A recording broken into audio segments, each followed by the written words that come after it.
ഇനി നമുക്ക് ഒരു 8 പോലെ ആക്കാം. ഇത് വിട്ട് പോരുത്. നമുക്ക് ഇങ്ങനെ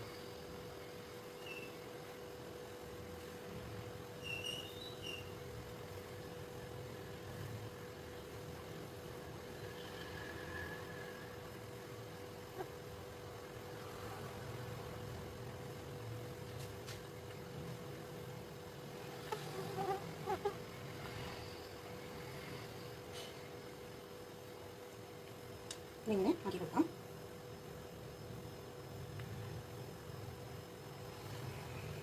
പൊടി മുക്കി കൊടുക്കാം. ഇത് ചെറുതായിട്ട് വലിക്കാം. മുക്കി കൊടുക്കാം പൊടി. നമ്മുടെ കൈ എത്തുന്നില്ലാന്ന് തോന്നിക്കഴിഞ്ഞാൽ അപ്പോൾ നമ്മൾ ഇതുപോലെ ഇങ്ങനെ രണ്ടാമതൊന്ന് 8 പോലെ ആക്കി കൊടുക്കാം. ഉണ്ടോ? മെസ്സിയാവും, കുറച്ച് ലെങ്തി പ്രോസസ്സാണ്.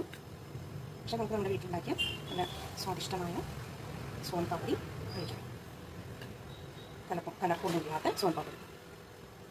ഹലോ, എന്തോരം അതിൻ്റെ മാലകളായി നോക്കി നൂലുകൾ വന്നേക്കുന്നതല്ലോ. ഈ നൂലുകൾ കട്ട പിടിച്ചിരിക്കുന്നവർക്ക് എല്ലാവർക്കും പൊടി ഇങ്ങനെ മുക്കി കൊടുക്കണം. ഇതുപോലെ ഇങ്ങനെ വലിക്കണം. എന്നിട്ട് രണ്ടാമത് 8 പോലെ ആക്കുക. ജസ്റ്റ് ഒന്ന് കൈ മാറ്റി പിടിക്കാം.